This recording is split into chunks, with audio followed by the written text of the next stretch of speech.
Ce matin, on prend une petite pause de notre série.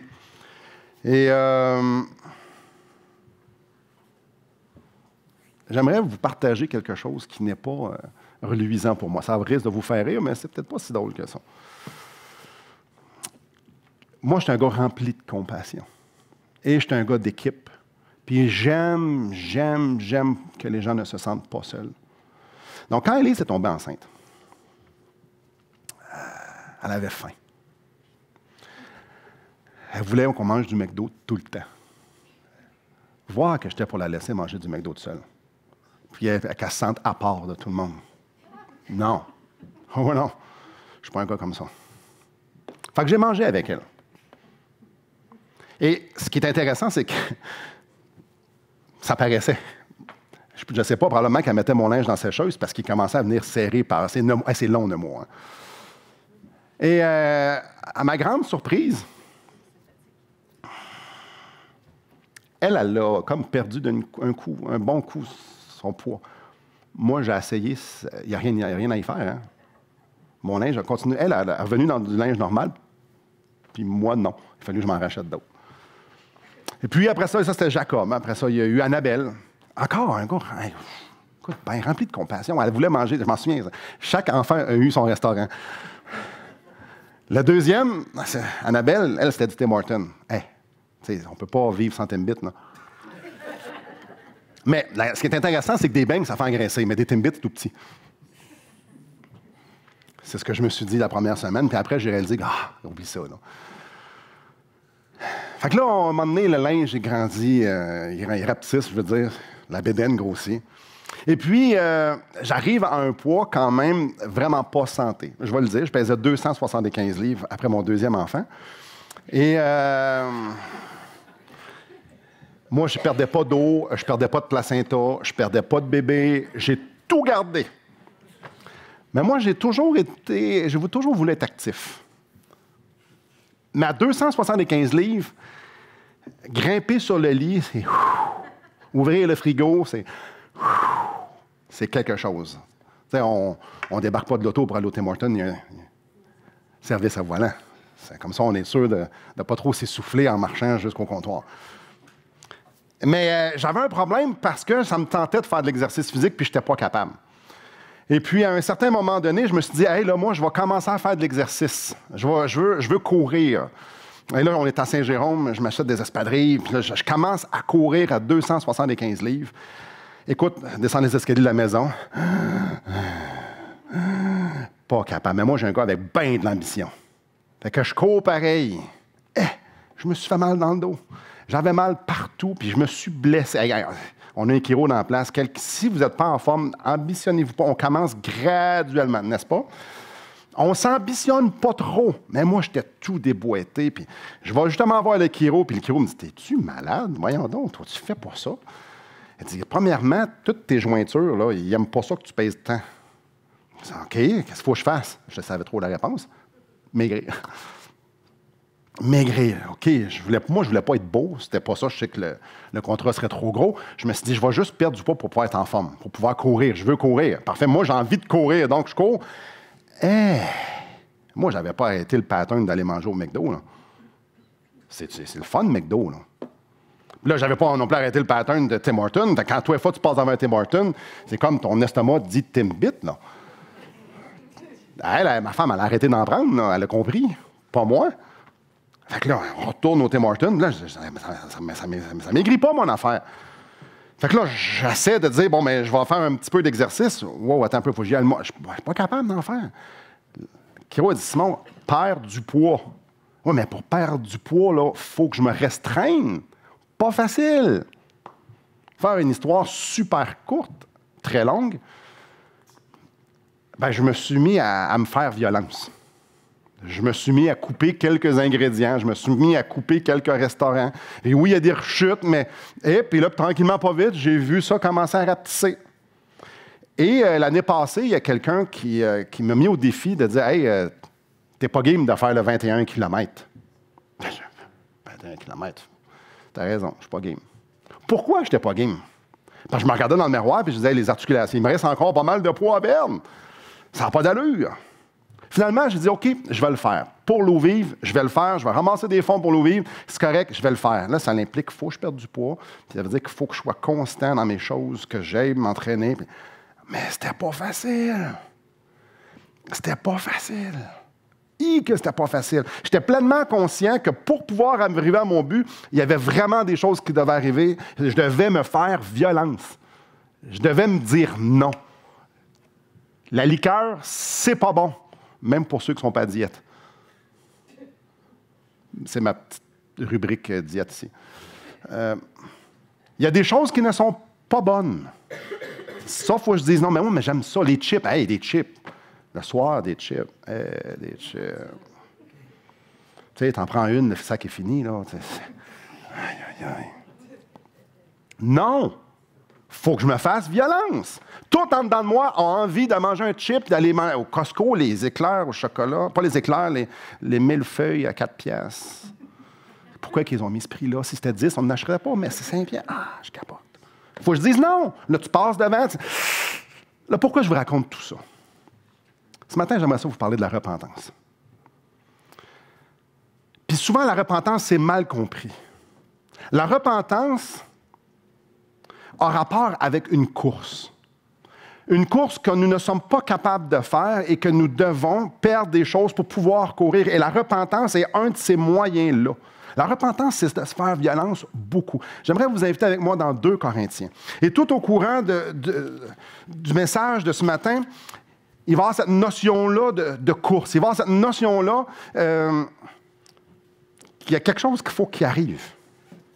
Et la repentance, pour pouvoir bien la comprendre, on doit commencer par d'où est-ce que ça vient. Ça part de où, la repentance biblique? Donc, on est dans 2 Corinthiens, chapitre 7. Premièrement, ce qu'on va voir, c'est que la repentance biblique commence par la révélation de Dieu. Dieu se révèle à nous et Dieu révèle un manquement que nous avons. Je vais revenir à mon histoire plus tard. Au verset 8. « Quoique je vous ai attristé par ma lettre, je ne m'en repens pas. Et si je me suis repenti, car je vois que cette lettre vous a attristé, bien que momentanément. Quoique je vous ai attristé par ma lettre. » Donc, on voit Paul ici qui s'adresse aux Corinthiens, à l'Église de Corinthe, puis il leur dit « Je vous ai attristé par ma lettre. » Avez-vous remarqué, vous êtes dans 2 Corinthiens. Il y a eu 1 Corinthien. Il fait référence à la première lettre de Corinthiens. Et par manque de temps, on n'ira pas nécessairement voir en profondeur qu'est-ce qu'il y a dans 1 Corinthien. Je vais juste vous les dire rapidement, un survol de quelques points ici. Dans l'Église de Corinthe, alors que Paul écrit la première lettre, il y a de l'inceste. Et ça passe sous le tapis. Les gens de Corinthe ne mettaient pas une action, ils laissaient passer ça. De quelle façon, on ne sait pas trop, mais ça continuait puis c'était correct. Il y avait aussi les débordements de dons. Donc, il y avait une emphase démesurée sur les dons charismatiques. Donc, Paul leur écrit, il dit « Oh, tape. C'est comme ça que ça fonctionne, les dons. » Il y avait aussi un problème avec la liberté chrétienne. Donc, il y en avait qui, eux autres, se sentaient aucun problème de manger de la viande sacrifiée aux idoles, même si ça dérangeait les autres chrétiens, même si c'était un scandale pour les autres chrétiens. Paul dit « Wow, ça ne marche pas comme ça. » Donc, dans la lettre aux Éphésiens, pas aux Éphésiens, aux Corinthiens, il y reprend assez sévèrement. Il y avait aussi des cliques, des petites gangs. Moi, je suis d'Apollos, moi, je suis de Paul. Paul disait, hey, on est tous de Christ. Il n'y a pas de gang, là. Donc, Paul les reprend. Puis probablement, un des chapitres qu'on est le plus connu, c'est 1 Corinthiens, chapitre 13, qui parle de l'amour. Il y avait un problème d'amour à Corinthe. Donc, Paul interpelle les Corinthiens et dit « Hey, ça ne fit pas ça dans l'Église. » Paul est en train de dire dans 1 Corinthiens, ce que vous êtes en train de faire là, puis je n'ai juste nommé quelques-uns, ça déplaît à Dieu. Il les reprend. Votre façon de marcher, votre façon de penser, votre façon de dealer avec ça, elle est mauvaise. Vous n'allez pas dans la bonne direction. Et Paul est en train de leur dire dans 1 Corinthiens, il y a des éléments dans votre vie qui sont toxiques. Il y a des éléments dans votre vie qui vous empêchent d'avancer, qui sont un obstacle pour vous, pour que vous puissiez adorer Dieu, que vous puissiez être utile entre les mains de Dieu. laissez votre main dans 2 Corinthiens. Venez avec moi dans 1 Corinthiens, chapitre 6. 1 Corinthiens, chapitre 6. Le but de Paul, c'est que les gens comprennent qui est Dieu et leurs problèmes. Il y a un problème. 1 Corinthiens, chapitre 6, verset 19, vous allez voir, on va voyager beaucoup ce matin dans la Bible. Verset 19, « Ne savez-vous pas que votre corps est le temple du Saint-Esprit qui est en vous, que vous avez reçu de Dieu et que vous ne vous appartenez point à vous-même? Car vous avez été rachetés à un grand prix. Glorifiez donc Dieu dans votre corps et dans votre esprit qui appartiennent à Dieu. » Donc, hey, votre vie appartient à Dieu. Je vous ai sauvé pour que vous m'apparteniez, pour que votre vie m'honore. Un traitement à choc ici. Hey, vous êtes dans le champ. Vous n'êtes pas en train d'honorer Dieu. On retourne dans 2 Corinthiens. Quand on se fait dire qu'on est dans le champ, c'est-tu le fun? Non. Non. Verset 8, il dit quoi? Que je vous ai attristé par ma lettre. Il savait que ça faisait mal. Et si je m'en suis repenti, car je vois que cette lettre vous a attristé, mais bien que momentanément, Paul considère, regarde ça, il dit, OK, je vais vous écrire une lettre, je vais vous reprendre, je vais vous montrer la volonté de Dieu. Dieu va se révéler à vous, puis je vais vous montrer où est-ce que ça ne fonctionne pas. Je le sais que ça va faire mal. Il le savait que c'était pour faire mal. Ça fait mal quand Dieu se révèle et qu'il nous montre, ça ne fonctionne pas. Je t'ai sauvé pour que tu me glorifies, puis là, tu ne me glorifies pas là-dedans. Aouh! Allons voir une histoire qui illustre ça. Actes, chapitre 2. On va en avoir plusieurs. Actes, chapitre 2. Le thème de la repentance, c'est un thème qu'on voit dans le Nouveau Testament d'un bord à l'autre. Et qu'aujourd'hui, on ne parle pas beaucoup parce que c'est dérangeant, la repentance. La repentance fait violence à notre royaume, à nous. La repentance fait violence à notre vie de confort. La repentance fait violence à notre vie, ce qu'on essaie de se construire. Dans Acte 2, on voit Pierre en train de prêcher à la Pentecôte. Et il prêche. Et regardez bien au verset 22 ce qu'il dit. Acte 2, 22. « Hommes Israélites, écoutez ces paroles. Jésus de Nazareth, cet homme à qui Dieu a rendu témoignage devant vous par les miracles, les prodiges et les signes qu'il a opérés par lui au milieu de vous, comme vous le savez vous-même. Cet homme livré selon le dessein arrêté et selon la prescience de Dieu, vous l'avez crucifié. Vous l'avez fait mourir par la main des impies. Dieu l'a ressuscité en le délivrant des liens de la mort, parce qu'il n'était pas possible qu'il soit retenu par elle. » Qu'est-ce que Pierre est en train de faire? Qu'est-ce que Dieu est en train de faire? Dieu est en train de se révéler à l'auditoire qui était là. Dieu est en train de se présenter. Vous savez, Jésus, là, lui, là, c'est le Sauveur. Dieu se révèle. Et à la fin de la prédication, verset 36, « Que toute la maison sache donc avec certitude que Dieu a fait Seigneur et Christ ce Jésus que vous avez crucifié. » Là-dedans, on a la révélation. Dieu se révèle. Dieu montre sa face par Jésus-Christ. Les gens, ils sont éblouis de savoir que Jésus-Christ, c'est le Fils de Dieu, c'est le Messie promis, qu'il est mort sur la croix, qu'il est ressuscité, qu'il est le roi. Ils voient ça. Mais Dieu leur révèle aussi quelque chose d'autre. Vous l'avez crucifié. La repentance a toujours deux compartiments. Dieu se révèle et il montre quelque chose qui ne fonctionne pas. Dieu révèle et il révèle le problème aussi. Qu'est-ce que c'est supposé produire? Verset 37. Après avoir entendu ce discours, ils eurent le cœur vivement touché. Et ils dirent à Pierre et aux autres apôtres, « Hommes frères, que ferons-nous? » Quand ils ont vu Dieu, Jésus-Christ, puis quand ils ont vu le problème, ils ont dit, « Wow, Wow, il faut qu'on fasse quelque chose. Ils ont été interpellés. Ils ont réalisé qu'il y avait quelque chose qui ne marchait pas du tout. Ils ont été interpellés par Dieu. Ils ont été interpellés par leurs problèmes. Ils étaient des pécheurs. Ils étaient des ennemis. Ils étaient rebelles à Dieu. Et ils ont reconnu le problème. Puis ils ont dit, on fait quoi? On fait quoi, là?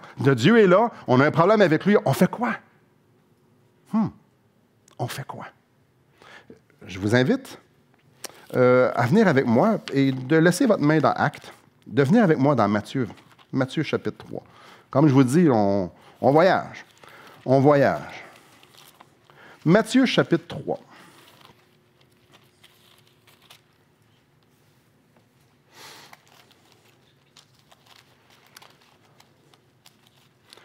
Matthieu chapitre 3, verset 1, on lit « En ce temps-là, parut Jean-Baptiste, prêchant dans le désert de Judée. » Bon, Jean-Baptiste, c'est un prophète. Il prêchait. Qu'est-ce qu'il prêchait? Il prêchait à propos du royaume de Dieu. C'est assez vague, il n'y a pas beaucoup de détails. Mais on sait une chose, c'est que Dieu s'est révélé par la bouche de Jean-Baptiste. Encore une fois, Dieu se révèle. Il disait, « Repentez-vous, car le royaume des cieux est proche. » Donc, Dieu s'est révélé, et il y a eu un problème. S'il leur dit de se repentir, c'est parce qu'il y a un problème. Voyez-vous, la repentance, elle est toujours initiée par Dieu.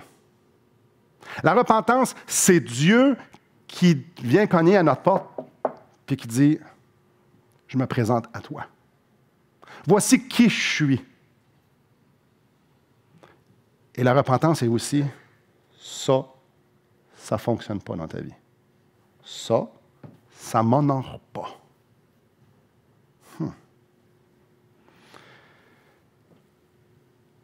Dieu veut nous interpeller. Et là, je vous dis ça d'une façon très solennelle parce que ce l'est. Puis nous, on prend ça peut-être un peu folklorique parfois. Parce que oui, on entend la Bible, la prédication, des livres, des ci, des ça. Un instant, là. Le créateur de l'univers, celui qui gouverne toutes choses. Il n'y a pas un atome sur la terre et dans l'univers qui se déplace sans que lui ait dit oui. Lui, là, veut nous interpeller. Moi, Simon, toi, Simon. Et Dieu veut attirer mon attention pour que je puisse réaliser qui il est et que je puisse réaliser qui je suis et que j'ai besoin qu'il y ait un changement pour que j'avance. Imaginez, Dieu prend la peine de me dire, ça, Simon, ça ne m'honore pas. Ça, Simon, je n'aime pas ça. Regarde qui je suis, regarde ce que tu fais, regarde à quel point tu serais pas mal mieux. Tu serais pas mal mieux d'être à mes côtés que plutôt de faire des choses qui ne m'honorent pas, qui fait juste honorer ton royaume à toi. C'est quoi la réponse raisonnable à ça? Les gens dans Actes ont été vivement touchés par la révélation de Dieu, vivement touchés par leur état eux-mêmes. Regardez ici, dans chapitre 3, verset 6. Je vais aller le verset 5 aussi. Les habitants de Jérusalem, de toute la Judée, de tous les pays des environs du Jourdain se rendaient auprès de lui et confessant leurs péchés, ils se faisaient baptiser par lui dans les eaux du Jourdain.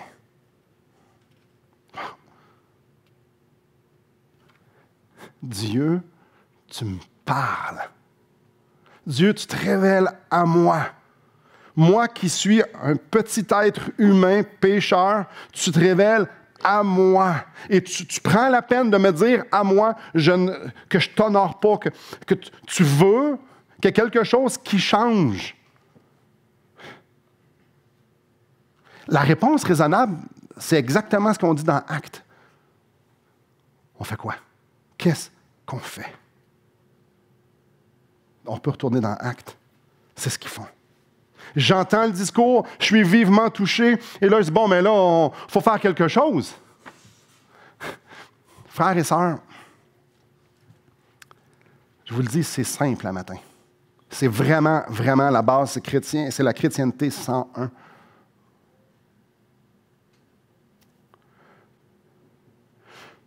quand Dieu se révèle où ce que tu es, puis qui est, puis que tu réalises que tu n'es pas sur le bon chemin, la seule réponse, c'est de dire, comme qu'on dit à la fin du verset 37, on fait quoi?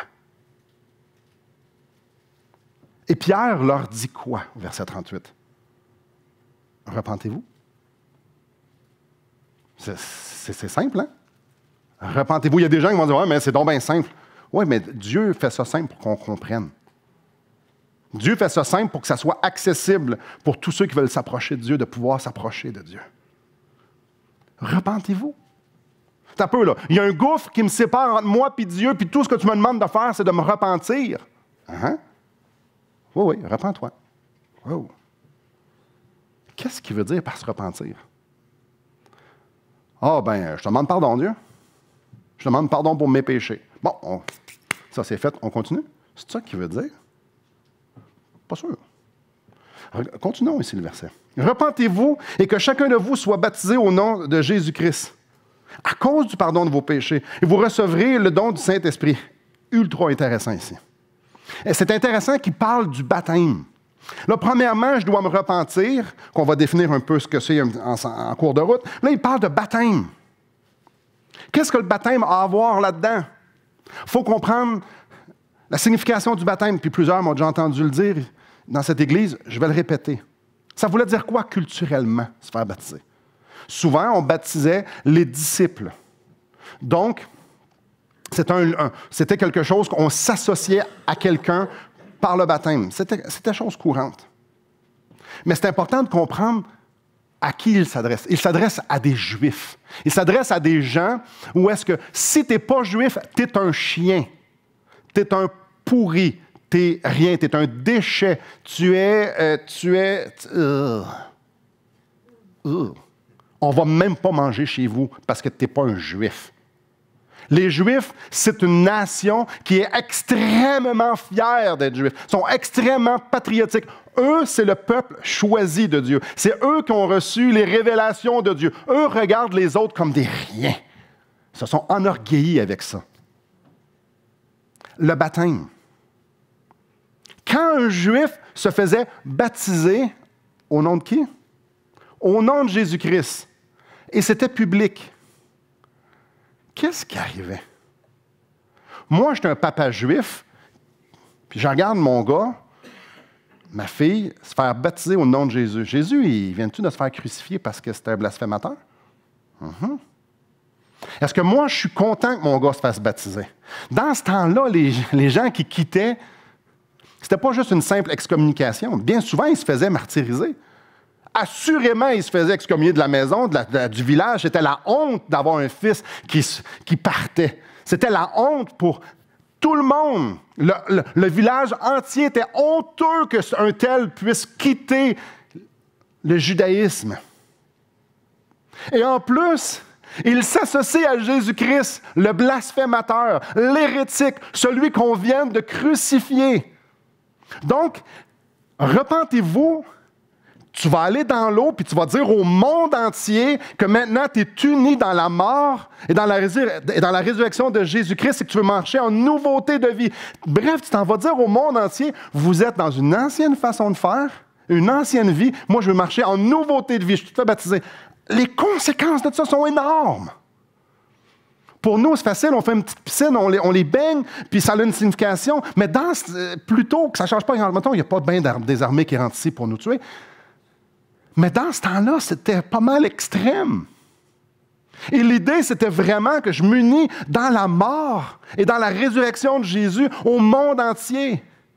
Puis que je répète pour démontrer que je veux marcher en nouveauté de vie. La repentance, on veut dire quoi, là?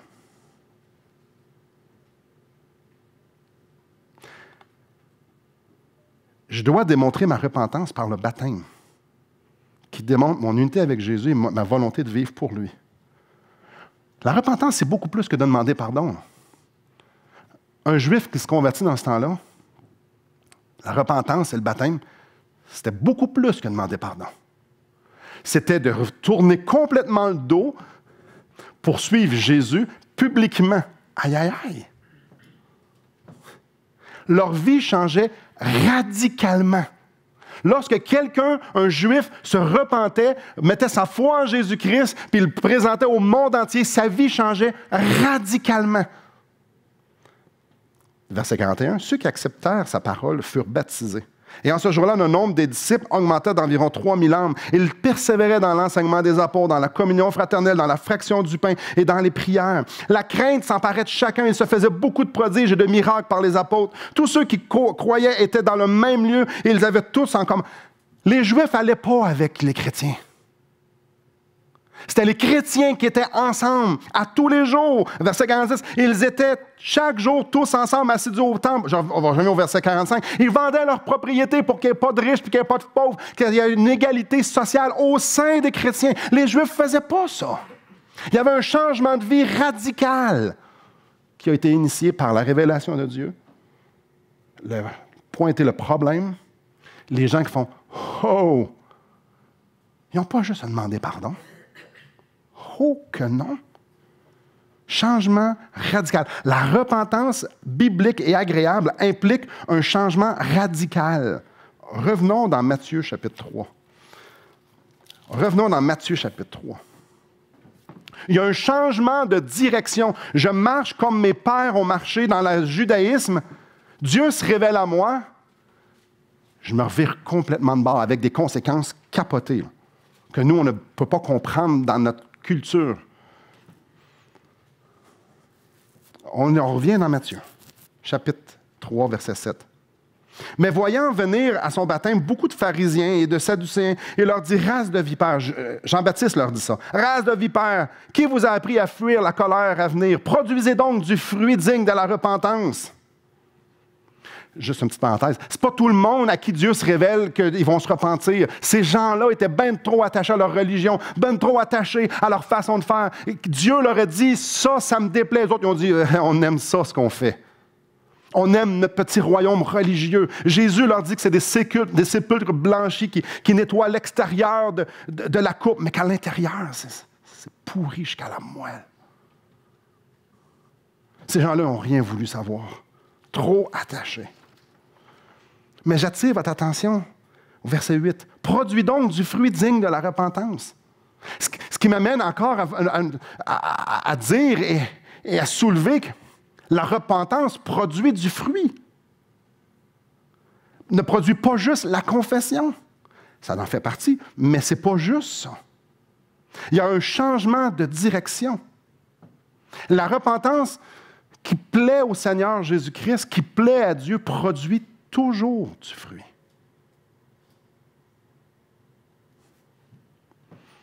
Ça vous est déjà arrivé de demander pardon puis de refaire exactement la même chose tout de suite après?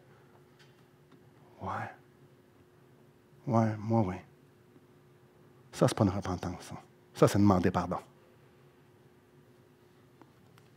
Il y a un changement qu'il faut qu'il se fasse. Revenez avec moi dans 2 Corinthiens. Il y a un changement qui doit s'effectuer. La repentance produit des actions radicales dans la bonne direction pour honorer Dieu. Dans 2 Corinthiens, chapitre 7, verset 9. Après leur avoir dit que je réalise, que Paul réalisait qu'il les avait attristés un peu de temps à cause de sa lettre, il dit, je me réjouis à cette heure. Non pas parce que vous avez été attristés, mais de ce que votre tristesse vous a porté à la repentance. Car vous avez été attristés selon Dieu afin de ne recevoir de notre part aucun dommage. En effet, la tristesse selon Dieu produit une repentance à salut dont on ne se repent jamais, tandis que la tristesse du monde produit la mort. Et voici, cette même tristesse selon Dieu, quel empressement n'a-t-il pas produit en vous?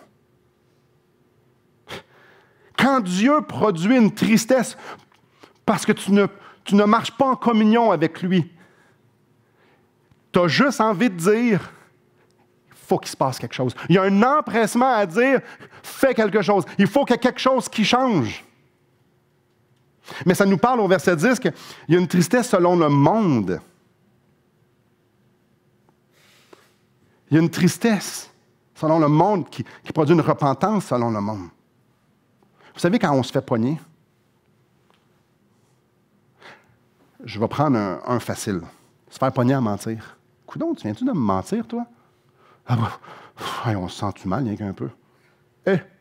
On se sent mal, ça n'a pas de sens. Je me sens honteux. Tu m'avais dit que tu fais ça, mais c'est ça. Ça n'a pas. On vient de se faire pogner, puis là, on se sent tout mal. Ça, ce n'est pas la tristesse qu'on est en train de parler ici. Ou bien non, se faire pogner parce qu'il y a des conséquences. Tu sais, tu roules 150 parce que tu es pressé, puis tu te fais pogner. Les conséquences, là, je suis tellement déçu, là, ça me coûte 350 pièces. Ou c'est peut-être sûrement plus cher que ça. Là, je suis tout débiné. Ou j'ai gamblé encore une fois, je viens de perdre ma maison. Là, je me sens sale, puis ça n'a pas d'allure, puis ça... C'est pas de ça qu'on est en train de parler. Là, tu es triste des conséquences. Puis c'est vrai que les conséquences sont tristes. Les conséquences du péché, c'est clair, c'est triste. Ou bien souvent, être triste de ne pas avoir performé. Dieu, tu es saint, tu es bon, donc je veux t'offrir le meilleur, puis je ne suis pas capable, je me sens vraiment poche. C'est pas de ça qu'on est en train de parler, ça c'est la performance. C'est rien à voir avec la repentance biblique. Être triste à cause du péché, avoir des regrets, avoir de la culpabilité, ça, tout le monde a ça. Mais comment on sépare la tristesse selon Dieu qui amène à la repentance, qui est agréable à Dieu, et comment on sépare ça, puis la tristesse du monde qui amène à la mort? C'est simple. Il y en a un qui est focalisé sur un royaume, puis l'autre sur l'autre. Quand je me repens, est-ce que c'est avec cette humilité de vouloir adorer Dieu, que je reconnais qui est Dieu, puis que je reconnais qu'il y a des choses qui doivent être changées pour que je puisse adorer Dieu, ou bien non, ou bien non, une réforme de ma vie, ou bien non, je vais juste me demander pardon, ou bien non, je vais faire tout ce que je peux pour ne pas avoir de conséquences. Ça profite qui? Qui est-ce que ça profite, ma repentance? Et c'est là qu'on peut découvrir si elle est initiée par Dieu ou non. Une repentance produit toujours du fruit pour Dieu.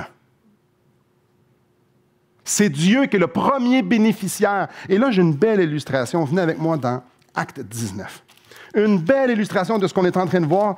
Tout est là, super clair. Genre de passage que j'aimerais pouvoir arracher de ma Bible. Pourquoi? Vous allez comprendre. Dans Acte 19 au verset 11.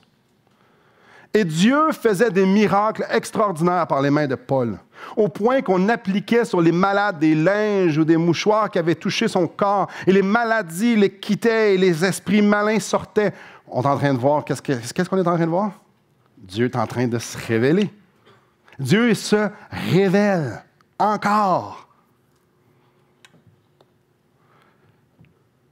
Verset 18. Plusieurs de ceux qui avaient cru, parce que Paul prêchait aussi, plusieurs de ceux qui avaient cru venaient confesser et déclarer ce qu'il avait fait.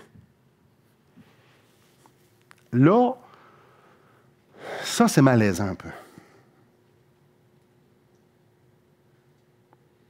Dieu s'est révélé, et dans le message que Paul prêchait, ils ont été interpellés, aux autres aussi, sur quelque chose, et ils sont venus confesser, puis déclarer. Déclarer, je suis désolé, mais ça, c'est public. Ah, non, pas ça. Martin nous en a parlé il y a 2 mois, puis je pensais que je n'entendrais plus jamais parler ici. C'est public, ça. C'est une confession publique. Plusieurs de ceux qui avaient cru venaient confesser et déclarer ce qu'il avait fait.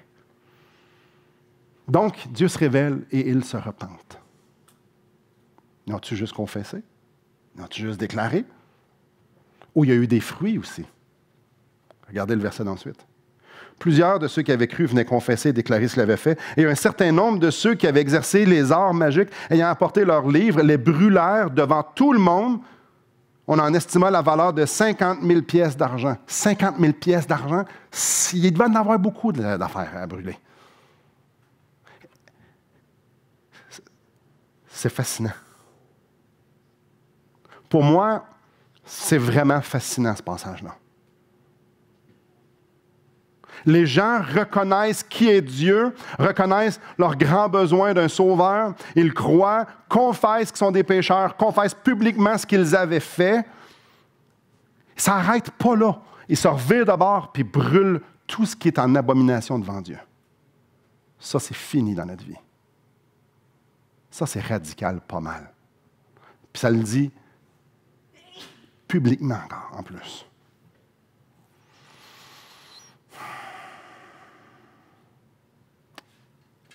Avouons qu'on ne voit pas ça souvent. Hein?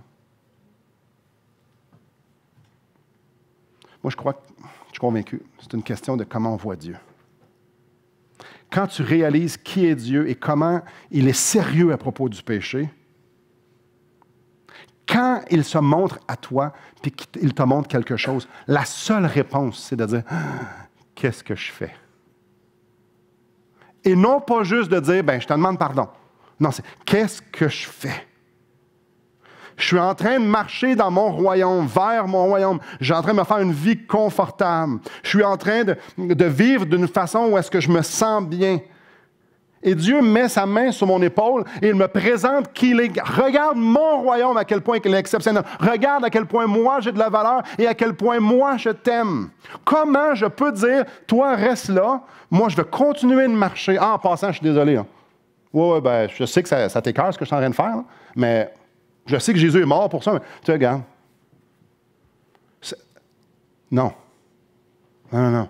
Ça peut juste être, je me tourne vers toi, puis, je veux t'honorer. Tu es tellement exceptionnel, c'est toi que je veux. C'est toi que je veux. Ce Dieu extraordinaire-là même, c'est lui que je veux avoir. Il y a juste une réponse. C'est-à-dire, OK, cette chose-là, c'est une abomination. Ça, tu n'aimes pas ça. Ça, dans ma vie, ça m'empêche d'avancer. C'est ce que tu... Ça m'empêche d'avancer. Je reviens à ma course. Je pouvais courir pour aller au McDo. Ou je pouvais me faire violence et dire, non, j'aime mieux être en forme. Non. Je peux me faire un royaume ici. Mais ça m'empêche de courir vers Dieu. Qu'est-ce que je fais? Je fais juste demander pardon? Non, t'as un peu là. J'ai les poches pleines de cochonneries qui m'empêchent d'avancer pour Dieu. Dieu me dit, regarde à quel point j'ai de la valeur, puis regarde à quel point t'as des roches dans tes poches. Quelle est la réponse? Je vais vider mes poches et je m'en viens vers toi. C'est simple, hein? Est-ce que c'est ce que vous diriez à un enfant? C'est ce que je dirais à mes enfants, c'est ce que je dis à mes enfants. Puis c'est ce que Dieu me dit aussi. C'est-tu facile? Non, c'est pas facile. Non, mais nous, là, on regarde ce grand Dieu-là, on veut lui donner le meilleur. Hein? On veut le faire à la perfection. Dieu, ce n'est pas un perfectionniste. Il ne nous a pas sauvés parce qu'on était bon. Il ne nous a pas sauvés parce qu'on était capable d'arriver à la perfection. Non, pas du tout. Celui en qui je demeure, celui qui demeure en moi et en qui je demeure, portera beaucoup de fruits. Car sans moi, vous ne pouvez rien faire. Dieu, Jésus-Christ, ne veut pas qu'on produise la vie chrétienne. Il ne veut pas qu'on se revire d'abord, qu'on vide nos poches, puis qu'on dise, là, on va être capable. Là, plus jamais, Seigneur, je ne refais plus jamais ça. Non, ça n'a rien à voir. Ça, c'est pas l'Évangile. Ça, c'est pas la vie chrétienne. Ça, c'est du perfectionnisme. Et ça aussi, c'est une abomination devant Dieu. La repentance, c'est pas ça. Le but de la repentance, c'est que je fasse de la place dans ma vie pour que Jésus-Christ puisse me remplir. La place de la repentance, c'est de dire, Seigneur, ces obstacles-là dans ma vie, je vais les enlever. Viens à mon aide. Pour être sauvé, est-ce qu'il faut avoir quelque chose de bon en nous? Non, il faut réaliser qu'on n'est pas bon. Il faut réaliser qu'on est des pécheurs, qu'on est des ennemis de Dieu, qu'il n'y a rien en moi, que je ne cherche pas Dieu, que je ne suis pas intelligent, que je ne suis pas sage, que j'ai besoin d'un sauveur. C'est ce que ça me prend, mais c'est ce qui ça me prend à tous les jours. Parce que c'est lui qui produit la vie. C'est lui. Est-ce que c'est facile? La repentance. Non. Parce que tout en moi a envie de marcher vers mon royaume. Je sais que ça fait plusieurs fois que je raconte l'histoire, mais je la trouve juste bonne. Je vais la raconter encore. Imaginez que vous êtes sur un champ, un beau champ de blé, puis que vous marchez, vous devez traverser souvent le champ de blé.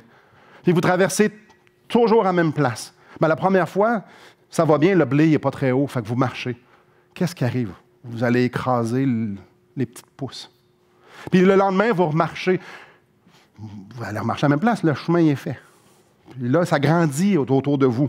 Puis quand le blé est rendu ce dos, là, puis il y a un chemin, parce que ça fait une couple de mois, vous pensez, oh, qu'est-ce que vous allez faire? On va toujours repasser dans le même chemin, parce que c'est facile, parce que le chemin est fait, il n'y a même plus de blé, c'est rendu un beau chemin de terre. Mais c'est un peu comme ça dans notre vie. C'est pas facile de dire, là, je ne veux plus prendre ce chemin-là, je vais en prendre un autre. Ça semble pas défriché. Ça semble qu'il n'y a pas de chemin. Hey, c'est bien plus simple de passer ce chemin-là, je le connais, puis je suis bien, là. Je suis bien. C'est la même affaire avec Dieu. Il y a tellement des patterns dans notre vie, des mensonges qu'on est habitué de se faire accroire, des habitudes que nous avons, que c'est tellement facile d'y retourner, parce que c'est ça qu'on est habitué de faire. Si vous êtes une personne colérique, toute votre vie, vous avez été en colère pour exprimer ce que vous avez dans le cœur. Ce n'est pas vrai que du jour au lendemain, oh ben là, moi je suis rendu un bon communicateur, je suis calme, je suis doux. C'est pas vrai. Toute votre vie, vous avez emprunté le même chemin. Ça prend quelque chose de surhumain pour qu'il arrive quelque chose d'autre. C'est facile? Non. La repentance, c'est un choix continuel de dire, Seigneur, tu me montres ça dans ma vie qui est un obstacle et je choisis de me tourner vers toi, mais je ne suis pas capable. Qu'est-ce que je vais faire? Est-ce que je vais tomber? Oui, je vais tomber. Je fais quoi? Il n'y a plus aucune condamnation pour ceux qui sont en Jésus-Christ. Je n'ai pas besoin de te prouver que je ne suis pas bon. Tu le sais, c'est pour ça que Jésus est là. J'ai juste besoin de me tourner vers toi. Le Fils perdu, qu'est-ce que le Père faisait? Il l'attendait puis il s'est jeté à son cou. Tout ce que le Seigneur veut, c'est que j'aille à lui. Donc, tu me montres quelque chose, je veux vider mes poches, mais tout en dans moi, je veux les remplir. Seigneur, viens à mon aide. La repentance, c'est pas moi qui le produit, c'est juste de dire, je réalise que mon vase est plein de moi, viens le vider.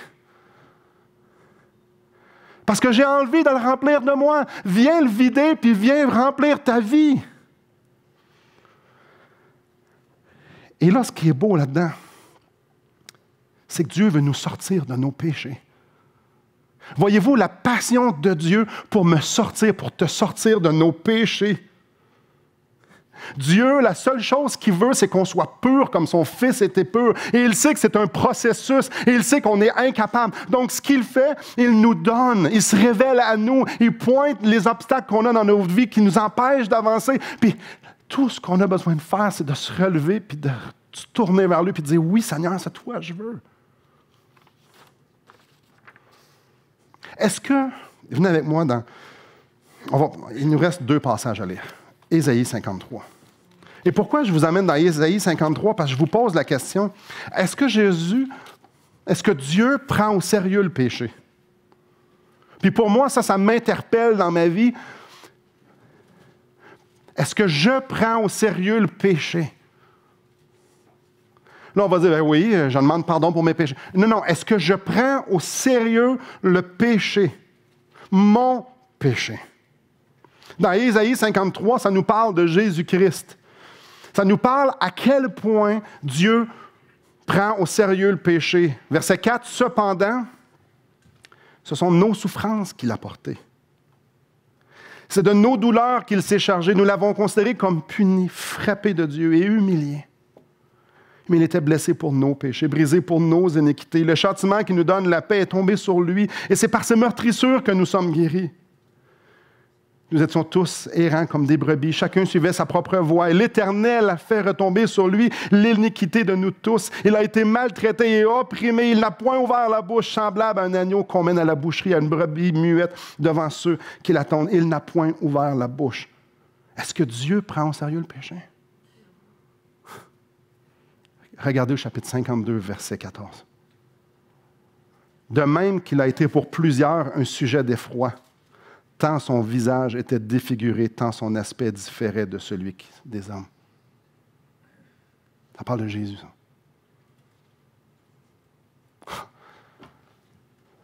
Tant son visage était défiguré.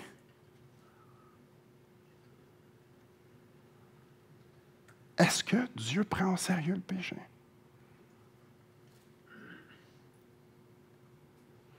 Frères et sœurs, c'est ce que Jésus a fait pour nous sortir du péché.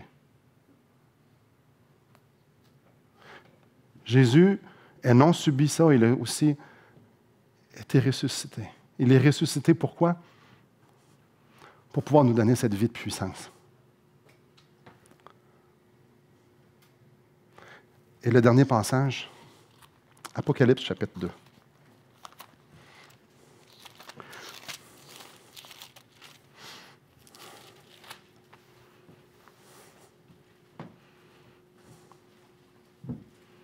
Le péché. Je suis sérieux, moi, avec le péché? La repentance. Est-ce que je me réjouis de la possibilité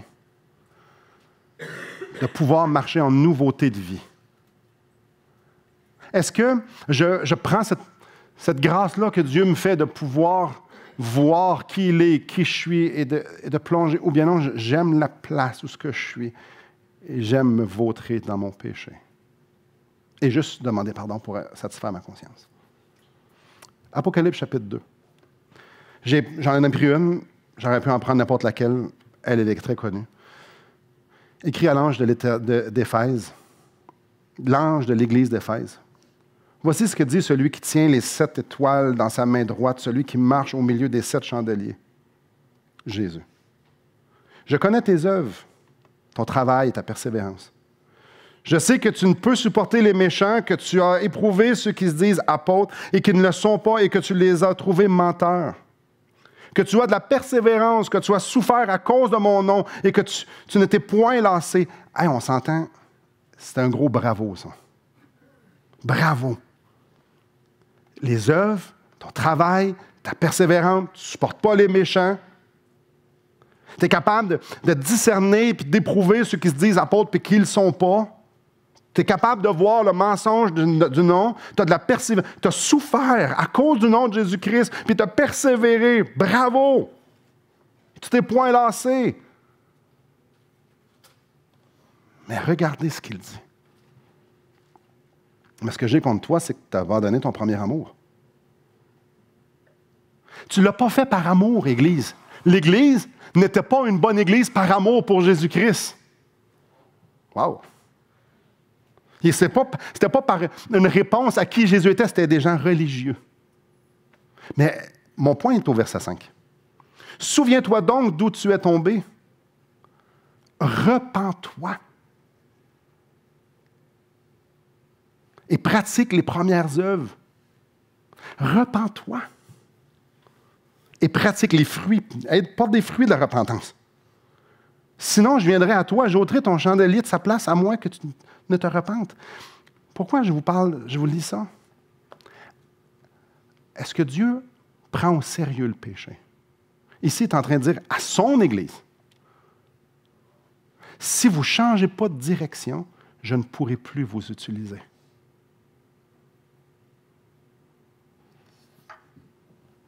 Est-ce que Dieu prend au sérieux le péché? Clairement, quand vous lisez repentance, ça ne veut pas dire demande pardon. Ça veut dire je veux te sortir du péché, mon fils, ma fille. Oh, Dieu est passionné pour nous. Dieu est passionné. Dieu veut nous voir rayonner. Dieu veut se glorifier au travers de nous. Dieu veut nous sortir de la boîte, de la fosse de destruction. Non pas juste futur, mais présent. Dieu, par la puissance de l'Esprit Saint, veut démontrer à sa face au monde entier. Quand Dieu nous dit quelque chose, frères et sœurs, quand Dieu nous montre quelque chose dans notre vie, il est impératif qu'on réponde d'une façon qui correspond à qui est Dieu. Et ça se peut qu'on dise, je ne sais pas comment répondre, je ne sais pas, c'est trop gros. Ça, c'est la meilleure place. Seigneur, fais quelque chose dans ma vie. Courons vers lui avec un cœur humble, avec un cœur d'adorateur. Seigneur, c'est quand tu me montres quelque chose qui ne fonctionne pas dans ma vie, tout ce que je veux, c'est t'adorer, mais je vois que ça c'est des obstacles, mais je les aime, ces obstacles-là. Change mon cœur, j'ai besoin de toi, Seigneur, je veux tout faire, je veux tourner vers toi. Oui, je vais m'en débarrasser. Si quelqu'un vient vous voir, puis il est alcoolique, puis il va d'un bar, il passe la journée d'un bar, qu'est-ce que vous allez dire la première chose? Sors du bar. Ouais. Peut-être. Je ne sais pas si vous arrivez à la même conclusion que moi. Mais j'ai envie de louer Dieu pour le fait qu'ils veulent me sortir de ma vieille vie. Et que, jour après jour, il vient m'interpeller et me dire, Simon, regarde qui je suis. Ça, je veux te sortir de ça. Simon, regarde qui je suis. Ça, je veux te sortir de ça. Je ne sais pas si on réalise ce matin que Dieu veut se glorifier en nous. Dieu nous voit, là, brisés comme nous sommes. Dieu nous voit imparfaits comme nous sommes. Puis il dit, moi, j'ai envie de t'utiliser dans mon royaume. Ça m'empêche. Voyez-vous à quel point il est passionné? Puis il me dit, si tu te tasses, tu n'as pas idée à quel point tu vas voir des choses extraordinaires arriver en toi. Cette semaine, et je vous le partage, moi, une des choses qui m'éblouit, c'est que Dieu, des fois, m'utilise. Parce que moi, je me connais. Moi, je le connais, mon cœur, puis je sais que c'est ordinaire. Puis cette semaine, il y a quelqu'un qui m'appelle, puis il me dit, Simon, pendant la campagne, tu es venu me visiter. Je dis, oui. Tu es venu me visiter avec Guillaume Bonenfant. Je suis allé le visiter avec Guillaume Bonenfant.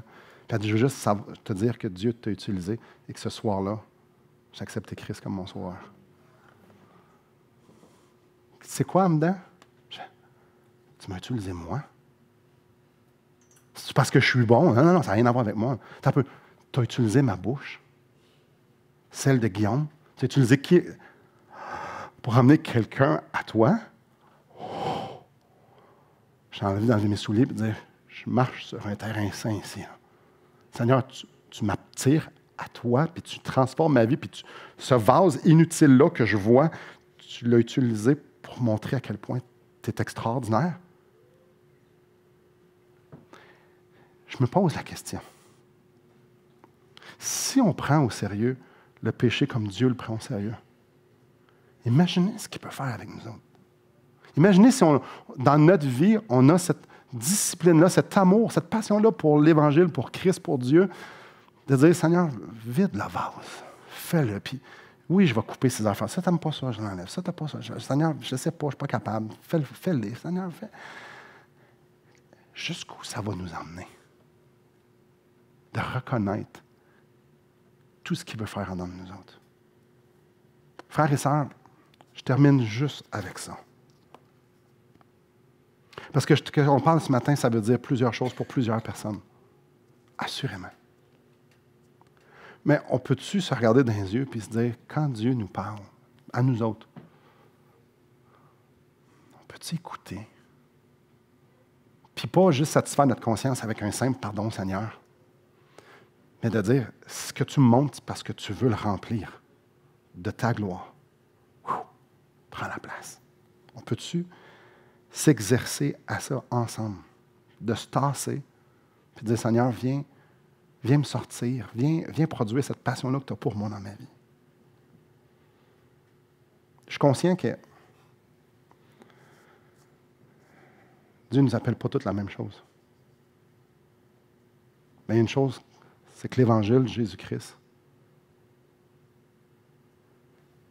il y a une chose qui est commune, c'est qu'il veut nous sortir de nos péchés. Et il nous permet par la repentance de pouvoir le faire. Chérissons, bénissons, ce n'est pas rien de lourd, c'est plutôt extraordinaire, parce qu'il nous fait goûter qui est et ce qu'il veut pour nous au travers de la repentance. Prions. Seigneur,